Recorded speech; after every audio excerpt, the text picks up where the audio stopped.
ये काले कानून जो देश को बेचने के लिए बनाए गए हैं, जो गरीबों को मारने के लिए बनाए गए हैं, ये तुरंत वापस ले लेने चाहिए।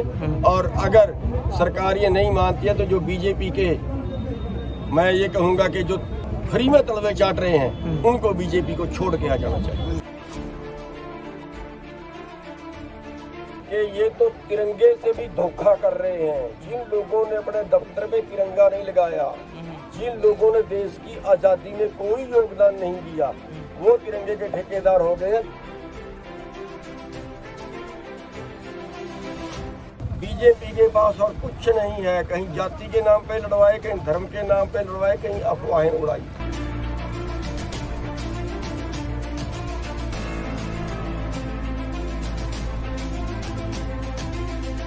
धर्मी सरकार ने अभी तक किसानों की बात नहीं सुनी है और किसानों ने इरादा कर लिया है कि जब तक हम जीतेंगे नहीं, हम घर को वापस नहीं देंगे।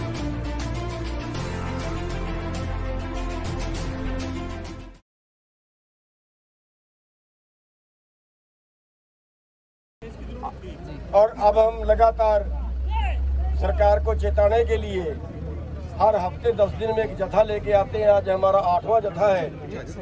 हमारे ग्रुप की तरफ से दिल्ली कूच कर रहे हैं। आज कैथल जिले का जत्था है। ये हजारों गाड़ियां हैं और जो कैथल जिले के भाई है, जो टीम है, पूरी टीम ने बड़ा तन मन धन से काम किया। पूरे हरियाणा के हमारे कार्यकर्ता इस आंदोलन में, आज सबसे अग्रणी स्टेट हरियाणा है। इस आंदोलन में पूरे कार्यकर्ता तन मन धन से लगे हैं। तो जब तक हम ये आंदोलन जीतेंगे नहीं, तब तक हम इस आंदोलन को लड़ते रहेंगे। सड़कों पे विरोध प्रदर्शन करते हुए बीजेपी के नेताओं का या और जो भी प्रोग्राम बीच में आएंगे वो लगातार हम। आज की क्या रणनीति रहने वाली है जी? आज एक जो काफिला है, हम कैथल से लेके और दिल्ली के सिंघू बॉर्डर तक जा रहे हैं, सरकार को चेताने के लिए कि सरकार देख ले कि हमारा किसान अभी सोया नहीं है। एक एक जिले से हजारों गाड़ियां निकल के दिल्ली कूच करती हैं और लोगों में भी एक तरह से जागृति बनी रहे। ये दो कामों के लिए लगातार जो है ये काफिले इस तरह से पिछले समय से सर चेताने का ही काम। यात्रा की सरकार जो संभावना जता रही है, कहाँ देखती है? जो बीजेपी के लोग हैं या आरएसएस के लोग हैं, आरएसएस ने 60 साल तक अपने दफ्तर के ऊपर तिरंगा नहीं लगाया। 60 साल तक ये तिरंगे का सम्मान करते हैं। आज ये तिरंगे का बहाना लेके गांवों में घुस रहे हैं, तिरंगे का बहाना लेके सड़कों पर निकल रहे हैं। वरना लोगों ने इनकी नाक में दम कर दिया, इनको बता दिया और ये अब तिरंगे का बहाना ले रहे हैं। और इन लोगों ने जो आज तिरंगे का बहाना ले रहे हैं, इनका देश की आज़ादी में कोई योगदान नहीं रहा है। आरएसएस का देश की आज़ादी में कोई योगदान नहीं रहा है और आज ये तिरंगे को बहाना लेके तिरंगे में के बहाने से गांवों में घुस रहे हैं। कह रहे हैं कि भी जो तिरंगा यात्रा होगी उसके अंदर ट्रैक्टरों को शामिल किया जाएगा, किसान भी वहां पर पहुंचेंगे, क्या कहेंगे आप? मैं ये कह रहा हूँ कि ये तो तिरंगे से भी धोखा कर रहे हैं। जिन लोगों ने अपने दफ्तर में तिरंगा नहीं लगाया, जिन लोगों ने देश की आजादी में कोई योगदान नहीं दिया, वो तिरंगे के ठेकेदार हो गए हैं। तिरंगा तो हम जानते हैं तिरंगे की कीमत। जिनके बेटों की लाशें लिपट के आती हैं तिरंगों में सीमा से, और हम इनको 15 अगस्त को ये भी दिखाएंगे कि तिरंगा यात्रा कैसे निकलती है। हम कुरुक्षेत्र से लेके और पूरा जो जीटी रोड बेल्ट है, अम्बाड़े से लेके दिल्ली तक की, उस पे तिरंगा यात्रा हम निकालेंगे मोटरसाइकिलों पे। और हम इनको क्या लग रहा है कि सरकार क्यों नहीं मान रही? क्योंकि किसान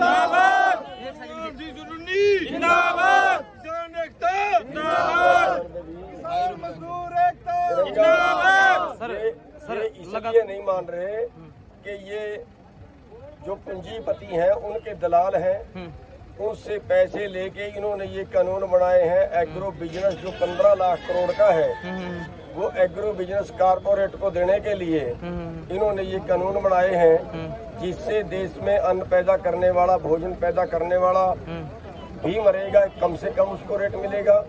और जो खाने वाला है उसको महंगे से महंगे रेट पे खरीदना पड़ेगा। आपके सामने उदाहरण है, आज सेब का 25 रुपए किलो में इन्होंने सेब खरीदा, छोटे सब ठेकेदारों को भगा दिया, 25 रुपए में सेब खरीदा और आज 250 रुपए किलो में सेब मिल रहा है। ट्यूबवेल कनेक्शन को लेकर क्या कहेंगे सर? ट्यूबवेल कनेक्शन जो किए गए थे कि अब की बार भी जो है 15 अगस्त पे जो है किसान झंडा लहराने वाले हैं, क्या ये सच है? नहीं, किसान तो हर साल 15 अगस्त पे झंडा लहराते हैं। जो ट्यूबवेल कनेक्शन था सर, हुआ क्या ऐसा ही अब की बार भी होगा? ट्यूबवेल कनेक्शन को लेकर के क्या कहेंगे? तो अफवाह ही कहेंगे ना सर? बिल्कुल अफवाहें हैं। और सर गांव से आज ये जो लोग हैं, इन लोगों ने राज ही अफवाहों पे किया है। बीजेपी के पास और कुछ नहीं है, कहीं जाति के नाम पे लड़वाए, कहीं धर्म के नाम पे लड़वाए, कहीं अफवाहें उड़ाई। इन्होंने तो वहाँ का किसान है ही नहीं, फिर जो 600 मर गए वो किनके क्या लगते थे? जी जी। ट्यूबवेल कनेक्शन का भी पीछे प्रक्रिया चली थी, काफी जो किसान उनको मिले भी नहीं, उनके पैसे भी भरवाए गए, क्या कहेंगे किसान नेता ऐसे में? देखिए, उसमें इन्होंने 15 अगस्त तक का इन्होंने टाइम मांगा था कि हम 8800 कनेक्शन दे देंगे। वो अभी पता नहीं किया कितने दिए हैं, कितने बताए नहीं। गुणी प्रकाश ठाकुर गुरनाम सिंह चढ़ोनी का विरोध करते हैं, क्या कर लीजिए यार? नहीं वो लगातार उनकी वीडियो वायरल होती है सर, क्या कहेंगे सर? गांव से आज कावड़ जा रही है, गांव की मिट्टी जा रही है, गांव से जल जा रहा है। एक लहर है लोगों के अंदर। जो हमारे बच्चे कावड़ लेने हरिद्वार जाया करते थे, वो आज अपने गांव की मिट्टी और अपने गांव का पानी लेके आज जो धरनों पे तीर्थ स्थान है, जहाँ पे 600 देशभक्त शहीद हो चुके हैं, वो तीर्थ स्थानों पे जो है ये कावड़ लेके जा रहे हैं, अपने गांव की, अपने खेत की मिट्टी और अपने गांव का पानी लेके लगातार कावड़ पे जो है वो धरनों पे जा रहे हैं, दिल्ली के धरनों पे जा रहे हैं। वो सबसे बड़ा आज के टाइम में वो तीर्थ स्थान है, जहाँ पे देशभक्त बैठे हैं, देश को बचाने के लिए बैठे हैं, और जो देश विरोधी पार्टी है वो देश को बेचने की जिद पे अड़ी हुई है।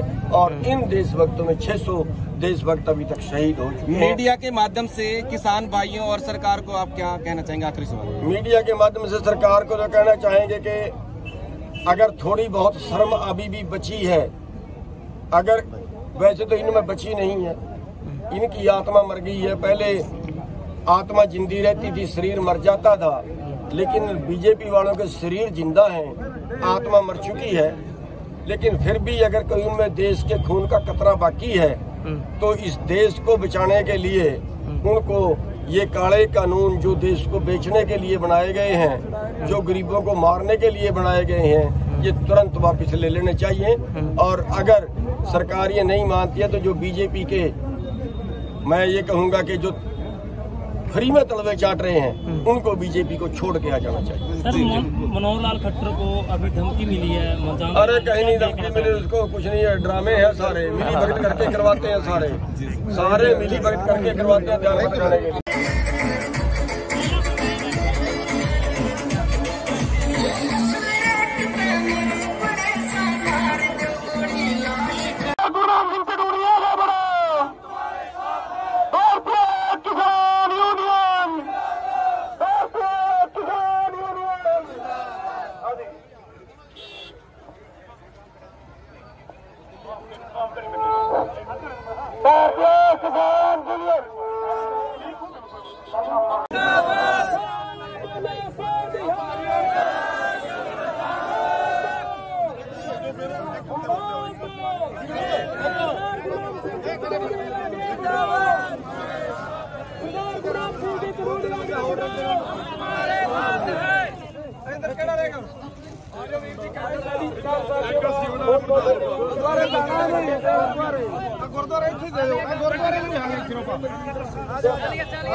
हम उनका बहुत सम्मान करते हैं।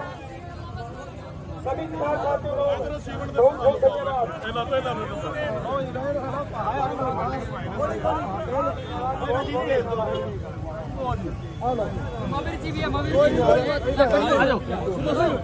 हाँ जी, कोई बात नहीं, क्यों जा एक मिनट। जय जवान किसान मजदूर एकता जिंदाबाद।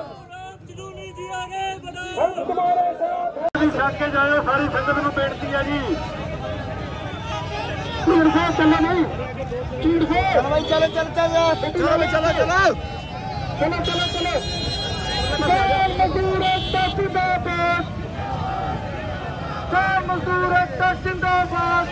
साथी से अनुरोध है, आप ऊपर करके बोले, सरदार गुरनाम सिंह चुनौती जी आगे बढ़ो। इनकलाब इनकलाब, सो बोले सो निहाल। आवाज दो, आवाज दो, भारतीय किसान यूनियन, भारतीय किसान यूनियन। सरदार गुरनाम सिंह जी चुनौती आगे बढ़ो। भारत माता की, भारत माता की। संदाड़ा बहुत बहुत धन्यवाद, और करने वाले बहुत बढ़िया काम कर रहे हैं, आपका बहुत बहुत धन्यवाद। जय जवान, जय जवान।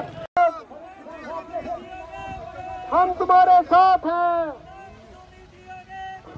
हम तुम्हारे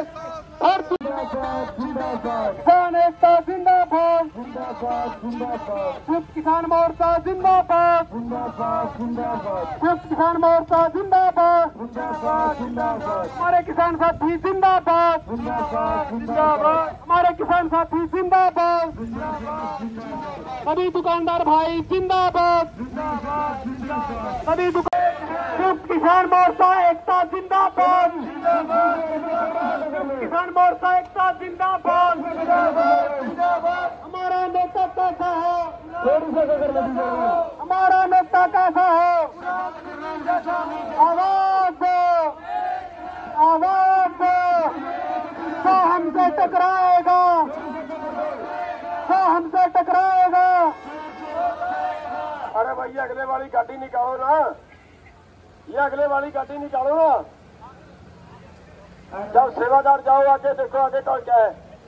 सेवादार जाओ आगे, खाली कराओ रास्ता। आवाज दो, आवाज दो। संयुक्त किसान मोर्चा एकता जिंदाबाद,